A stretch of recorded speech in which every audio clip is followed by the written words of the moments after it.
Hello friends, welcome to maths planet. ये वो दुनिया है जहाँ पर हम अपने मैथ्स के फोबिया को दूर करते हैं।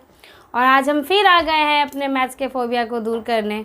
और जैसे हमें याद है कि हमारा पिछला टॉपिक हमने पूरी तरीके से कंप्लीट किया, वो था सिंपल इंटरेस्ट, जिसका थ्योरी भी हमने किया। और फिर उसके अगले वीडियो में हमने क्वेश्चंस भी हमने उस वीडियो में किए थे।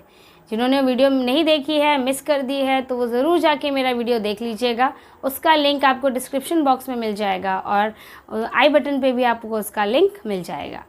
तो आज की वीडियो में हम बात करने वाले हैं अपने नए टॉपिक के बारे में, वो है यूनिटरी मेथड मीन्स एकक नियम। इससे बेस्ड बहुत सारे क्वेश्चंस आएंगे और ज़्यादा क्वेश्चंस वैसे हार्ड इससे आता नहीं है, पर जितने भी क्वेश्चंस आए हैं, जिस टाइप के क्वेश्चंस आए हैं, आज वो हम पढ़ेंगे और उस पर कौन सा नियम यानी कौन सा मेथड फॉलो होता है वो भी सीखेंगे। ज़्यादा नियम नहीं है, 2 से 3 नियम है, बस वही आपको पढ़ना है, उससे ज़्यादा है नहीं। तो चलिए स्टार्ट करते हैं अपने चैप्टर को। वो हमारा नाम है यूनिटरी मेथड एकक नियम। इसके नाम को पहले समझिए। एकक, एक यानी कि 1, इसमें 1 का नाम आ रहा है यानी एक। तो इसमें किस तरह के क्वेश्चन आते हैं? इसमें आपको इस तरह के क्वेश्चन आएंगे जैसे मैंने बोला 5 पेन का कॉस्ट है 40 रुपये। तो बताइए कि एक पेन का कॉस्ट कितना होगा, ये पूछ सकता है। या फिर पूछ सकता है आपसे कि 5 जैसे मान लीजिए आपको दे दिया कि एक बुक का कॉस्ट जो है वो है आपका 100 रुपये। तो आपसे पूछ देगा कि 15 बुक का कॉस्ट बता दीजिए। इस तरीके का क्वेश्चन आ सकता है। फिर ऐसा आ सकता है आपसे, जैसे आपको दे देगा जैसे 8 कॉपी का कॉस्ट है 80 रुपीज़। तो आपसे पूछेगा कि 4 कॉपी का कॉस्ट बता दीजिए। 8 कॉपीज़ और 4 कॉपीज़, 4 कॉपी का कॉस्ट पूछ देगा आपसे। तो मतलब टाइप यही रहता है। हो सकता है ज़रूरी नहीं सिर्फ कॉस्ट की बात आए, हो सकता है कि ग्राम में आ जाए, किलोग्राम में आ जाए, वहाँ पे यूनिट्स चेंज हो सकती हैं। जैसे यहाँ पे रुपीज़ का यूनिट है 40 रुपये, 100 रुपये, 80 रुपये। यहाँ पे रुपीज़ का यूनिट है, यूनिट चेंज हो सकता है। तो ये जो चैप्टर है इसमें हम क्वेश्चन सॉल्व करेंगे और उससे धीरे धीरे जानेंगे कि कैसे वो क्वेश्चन सॉल्व किया जाता है। तो चलिए पहला क्वेश्चन मैं बताती हूँ कि कैसे बनेगा। जैसे क्या है हमारा पहला क्वेश्चन, देखिए हमारा प्रश्न है, यदि एक वस्तु का मूल्य 40 रुपये है तो ऐसे 5 वस्तुओं का मूल्य ज्ञात करें। बहुत आसान है। एक वस्तु का मूल्य क्या हो जाएगा? एक वस्तु का मूल्य आपका है 40 रुपये। तो 5 वस्तुओं का मूल्य निकालने के लिए क्या करेंगे हम? 40 को गुना कर देंगे 5 से, वो हो जाएगा आपका 200 रुपये। कितना आसान है। या तो इस तरीके का दिया हुआ कि एक वस्तु का मूल्य दिया है, आपसे एक से ज़्यादा वस्तु का मूल्य पूछेगा। या फिर इसका उल्टा कर देगा, आपको एक से ज़्यादा वस्तुओं का मूल्य पूछेगा और आपको कहेगा कि एक वस्तु का मूल्य निकालिए। यही होता है एकक नियम। यानी इस नियम में हम हमेशा पहले एक वस्तु, एक यूनिट का वैल्यू निकालते हैं। तो इसी के लिए इसका नाम रखा गया है एकक नियम। देखिए अगला क्वेश्चन देखते हैं, जिससे आपको और पता चलेगा कि कैसे टाइप के क्वेश्चन आते हैं। देखिए हमारा अगला प्रश्न है, यदि 6 पुस्तकों का मूल्य 1260 रुपये है तो ऐसे 18 पुस्तकों की कीमत ज्ञात करें। अब आप कहेंगे मैम इसमें ना तो एक पुस्तक का दिया हुआ है, ना तो एक पुस्तक का निकालना है, तब इसमें क्या करेंगे? तो 6 पुस्तक का मूल्य तो आपको दिया ही हुआ है। देखिए 6 पुस्तक का मूल्य, 6 पुस्तक का मूल्य कितना है आपका? 1260 रुपये। अब क्या करेंगे हम इस तरह के क्वेश्चन में? सबसे पहले एक पुस्तक, एकक नियम है तो एक यूनिट का आपको वैल्यू निकालना ही होगा, चाहे कुछ भी क्वेश्चन में हो। आप सिंगल यूनिट की वैल्यू ज़रूर निकालिएगा। तो 6 पुस्तक का मूल्य आपको दिया हुआ है, तो एक पुस्तक का मूल्य निकालने के लिए आप क्या करेंगे? 1260 को आप 6 से डिवाइड कर देंगे। यही करते हैं ना, जब ज़्यादा की वैल्यू दी हो और एक की निकालनी हो तो डिवाइड, और अगर एक की वैल्यू दी है और एक से ज़्यादा की वैल्यू पूछ रहा है तो मल्टीप्लाई। ये ध्यान रखिएगा। डिवाइड कर देंगे, कितना आएगा? 3 6 12 6 1 60 210 रुपये। यानी एक पुस्तक का मूल्य कितना आया? 210 रुपये। हमें पूछ कितने की रहा है? 18 की पूछ रहा है। तो जब आपके पास एक पुस्तक का मूल्य आ गया तो अब जितनी भी पुस्तक का मूल्य पूछे उसे क्या कर देंगे, उससे गुना कर देंगे।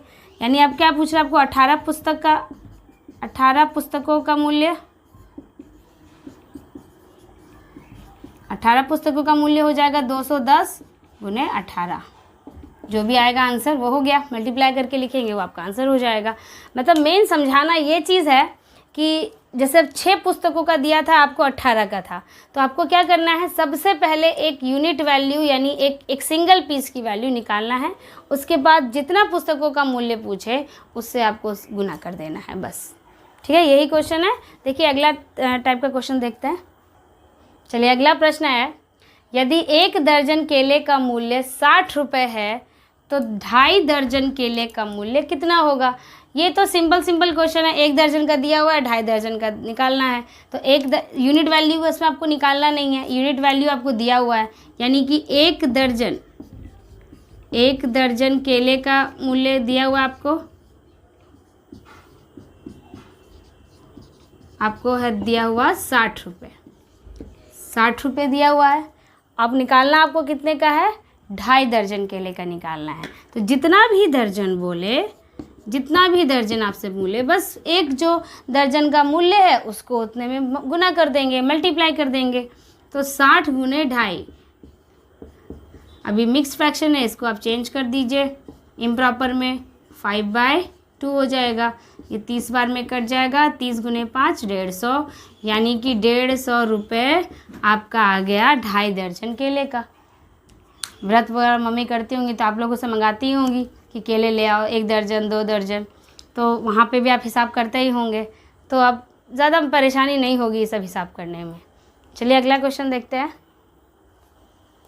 चलिए अगला प्रश्न है, यदि 4 सेब का मूल्य 40 रुपये है और 6 संतरों का मूल्य 36 रुपये है तो 1 दर्जन सेब तथा 1 दर्जन संतरे का मूल्य ज्ञात करें। तो ऐसा नहीं है, परेशान मत हो, ये सेब और संतरा को अलग देख, सेब भी है संतरा भी है, तो सेब का अलग निकालेंगे, संतरों का अलग निकालेंगे, बस। क्या दिया होगा, 4 सेब का मूल्य दिया हुआ है, 4 सेब का मूल्य कितना है, 40 रुपये है। तो 1 सेब का मूल्य कितना हो जाएगा, 40/4। एक का आगे आपको निकालना कितना है, 1 दर्जन। तो बताइए कि 1 दर्जन में कितना पीस होता है, ये आपको पता होना चाहिए। अगर नहीं पता है तो सुन लीजिए, 1 दर्जन में होता है 12 पीस। केले लेने जाते हैं ना, सेब तो ऐसे दर्जन में मिलते नहीं हैं, कि वो तो किलो से मिलते हैं, पर मेरा मन कर रहा है दर्जन में लेने का, इसलिए दर्जन में सवाल आया है। ऐसे दर्जन में मिलते कौन से है, केले मिलते हैं आपको दर्जन में, वो कभी किलो में नहीं मिलेंगे। चलिए 1 सेब का मूल्य 40/4 हो गया, तो यानी कि हमें 1 दर्जन सेब यानी कि 12 सेब का मूल्य निकालना है। तो 12 सेब का मूल्य आपका कितना हो जाएगा, 40/4 गुने 12। एक का दाम वो क्या करते हैं, 1 का दाम आ गया, जितना का पूछ रहा उतना गुना कर दिए। 4 3 जा 12, 4 से 12 120 रुपये, यानी 120 रुपये आपका सेब का हो गया, 12 सेब का दाम। ये तो था सेब। अब सेम वही करेंगे संतरों में। 6 संतरों का मूल्य कितना है, 36 रुपये, 36 रुपये है। तो 1 संतरे का मूल्य कितना होगा, 36/6। कितना संतरा पूछ रहा है, 1 दर्जन ही पूछ रहा है, यानी कि फिर 12 पीस का पूछ रहा है, यानी 12 संतरे का मूल्य हो जाएगा आपका 36/6 गुने 12, 2 बार में कट जाएगा, 36 गुना 72, यानी 72 रुपये का आपका संतरा हो जाएगा। सेब वैसे भी महंगा है तो थोड़ा महंगा ही मिलेगा। तो 120 रुपये का हो गया आपका सेब और 72 रुपये का आपका हो गया संतरा। तो देखिए नियम एक ही है, पहले 1 का निकालिए, फिर जितना का पूछ रहा है उससे उसको गुना कर दीजिए, और 1 का निकालने के लिए जितने भी पीस का मूल्य दिया हुआ है उस पूरे मूल्य को उतना जितना भी वो पीस दिया हुआ है सामान का उससे डिवाइड करके सिंगल यूनिट का वैल्यू निकालेंगे। ठीक है, तो चलिए देखते हैं अगला क्वेश्चन। चलिए देखते हैं अपना अगला प्रश्न। यदि 5 गाय तथा 5 बकरी का मूल्य 90,000 रुपये है तो 1 गाय तथा 1 बकरी का मूल्य ज्ञात करें। अब आप देख रहे हैं कि सिर्फ गाय या सिर्फ बकरी का मूल्य नहीं है, ये गाय और बकरी दोनों है, यानी कि 5 गाय है प्लस 5 बकरी है।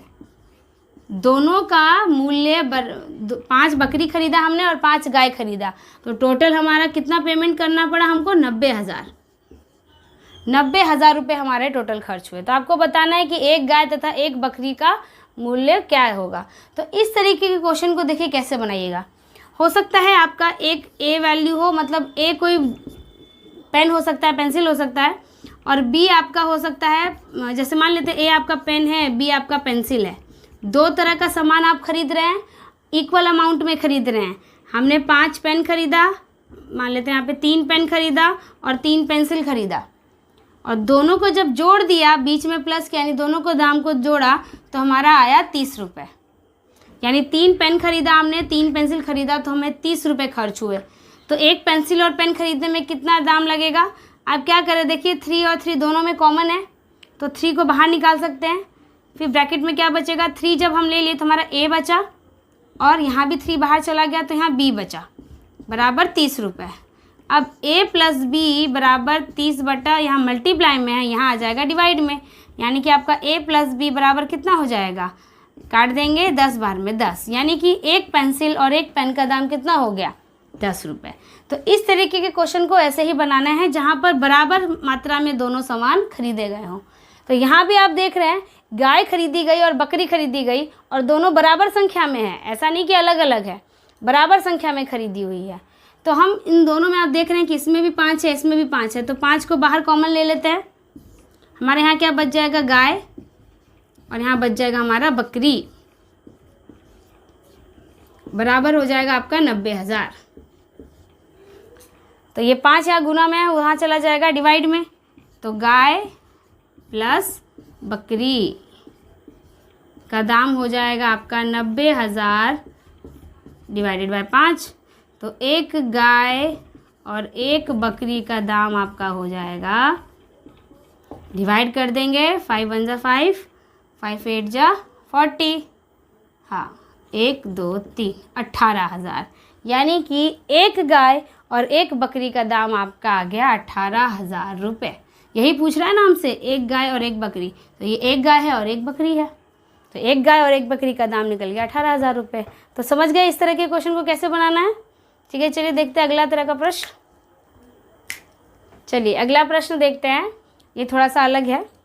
28 आदमी किसी कार्य को 20 दिन में कर सकते हैं, तो 14 आदमी उसी कार्य को कितने दिनों में करेंगे। अब यहाँ पर देखिए, इस तरह के क्वेश्चन बनाने के लिए पहले एक फॉर्मूला समझ लीजिए। वो क्या होता है? वो फॉर्मूला होता है M1D1H1 बराबर M2D2H2, यहाँ पर हो जाएगा W1 और ये हो जाएगा W2। अब ये इतना सारा होता क्या है? तो M फॉर होता है मैन, D फॉर होता है डेज, और H फॉर होता है आवर, और W फॉर वर्क। कितने आदमी कितने दिनों में करेंगे, कितने घंटे काम करेंगे, और काम आपका होता है नीचे। जैसे आपको यहाँ पर कंपेयर करेगा, काम सेम है, देखिए काम नहीं बदल रहा है, उसी काम को बोला गया है ना कि 28 आदमी किसी कार्य को 20 दिन में करते हैं, तो 14 आदमी उस कार्य को, यानी कि सेम जो काम ये कर रहे हैं वही काम ये लोग भी कर रहे हैं, यानी कि काम आपका नहीं बदल रहा है, इसलिए बीच में इक्वल्स टू साइन है। बस बदल क्या रहा है? आदमियों की संख्या, दिनों की संख्या और घंटों की संख्या, इसमें बदलाव हो सकता है, क्योंकि कम आदमी होंगे तो ज़्यादा समय लगेगा, ज़्यादा दिन लगेगा। अगर ज़्यादा आदमी होंगे तो दिन की संख्या कम हो जाएगी। तो बदलाव ये आदमी, दिन और घंटों में हो सकता है, लेकिन वर्क हमारा सेम है। तो M1, जैसे हम पहले की बात करें, दो ग्रुप में कंपैरिजन हो रहा है, तो M1D1H1 लिखा तो वो पहला ग्रुप हो गया, और M2D2H2 लिखते हैं वो दूसरा ग्रुप हो गया, जो अलग से दूसरे आदमी का ग्रुप है। तो इसी फॉर्मूला पे हमें बनाना है। तो यहाँ पर H1 की तो बात नहीं हो रही है, घंटों की बात नहीं हो रही है, यहाँ बात किस लिए हो रही है? सिर्फ आदमियों की, M की और दिन की, यानी M और D की बात हो रही है, और W यानी वर्क की बात हो रही है। तो H हम नहीं लिखेंगे। और क्वेश्चंस में ऐसा होता है कि 20 आदमी, जैसे यहाँ दिया हुआ 28 आदमी 20 दिन 4 घंटे काम करते हैं, तो वहाँ घंटे भी जोड़ दिया जाएगा प्रश्न में, तब हम अपने फॉर्मूला में H भी जोड़ देंगे।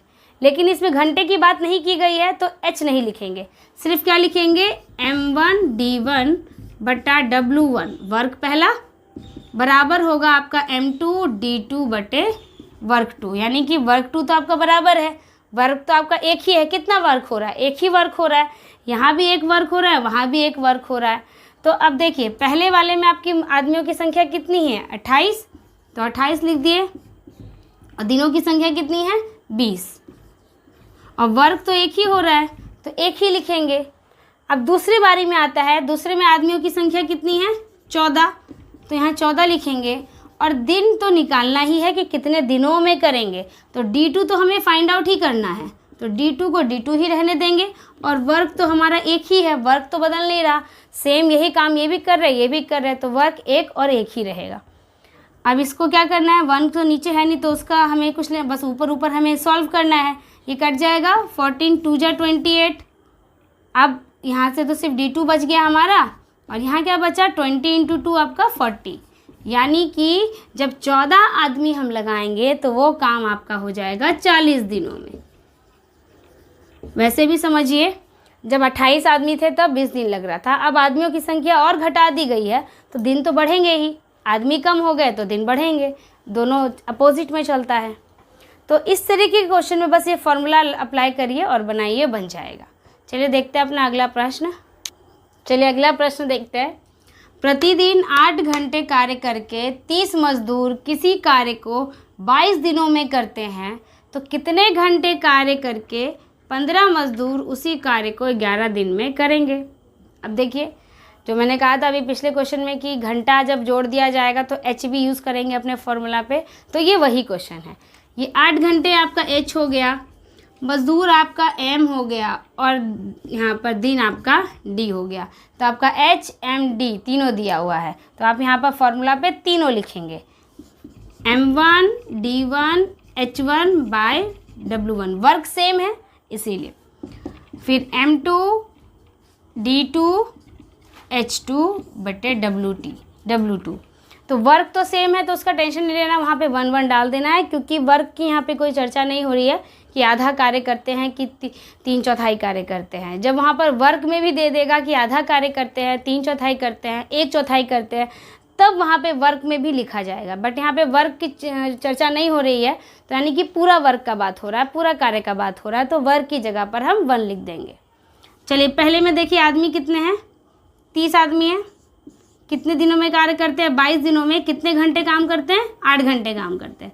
नीचे तो 1 होगा तो वो लिखने का ज़रूरत नहीं है, आप उतना समझदार हैं, समझ गए होंगे।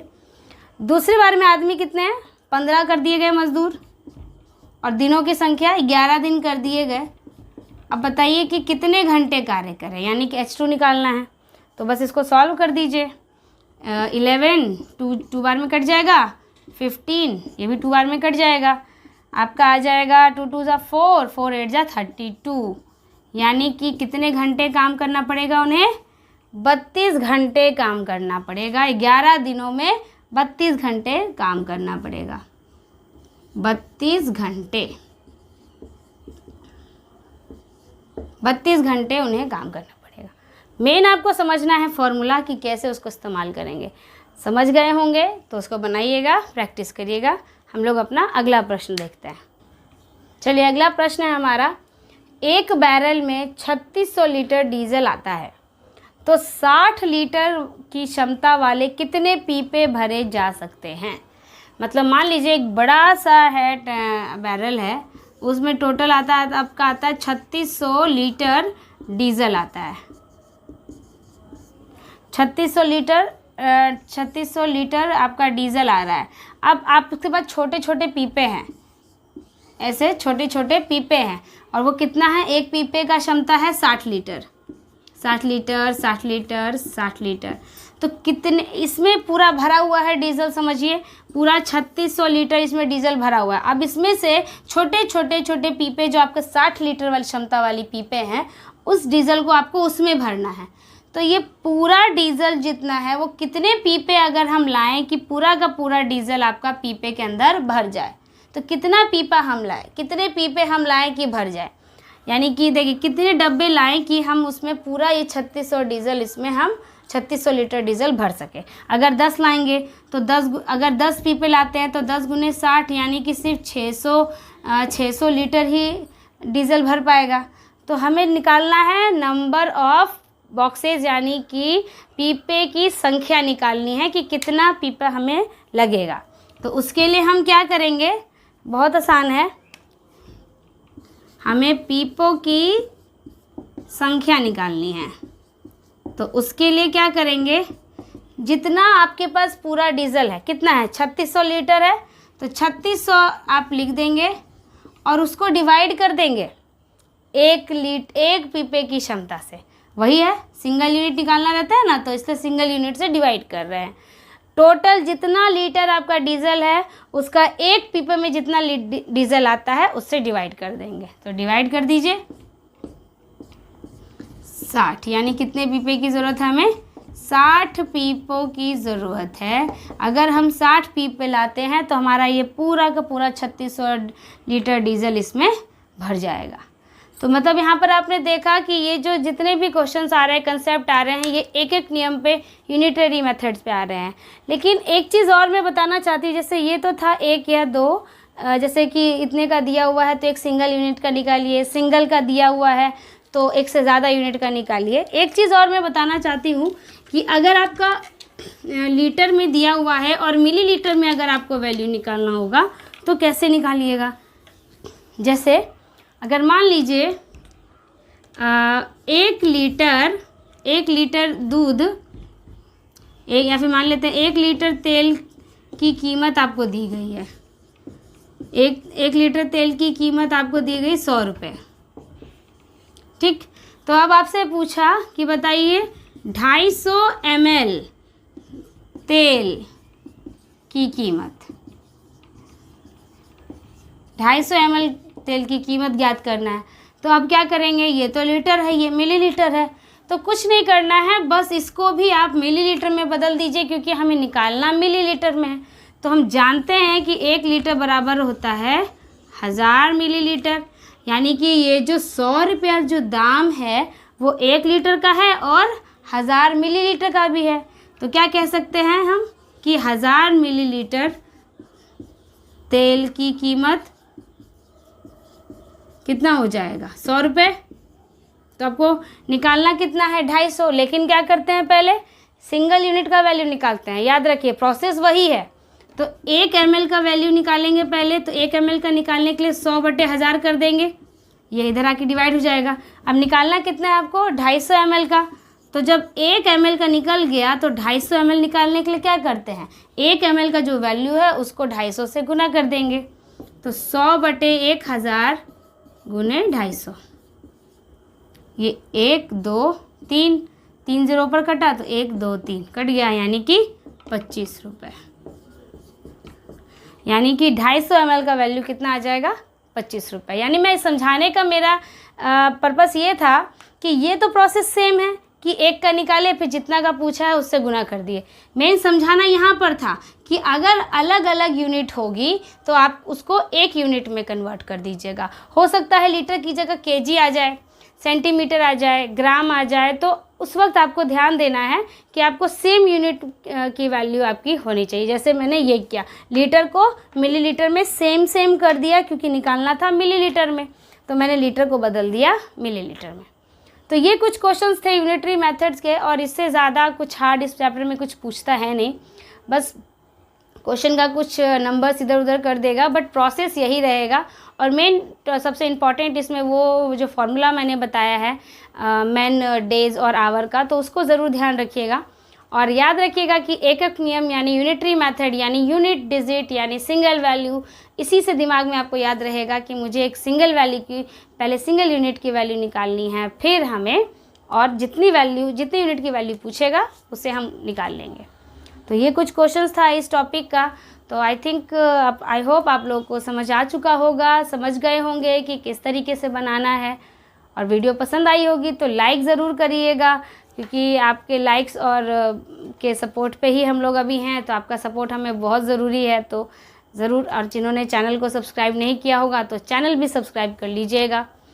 और ये इसी तरीके से हम लोग अपने नेक्स्ट वीडियो में अपने नए टॉपिक के बारे में बात करेंगे।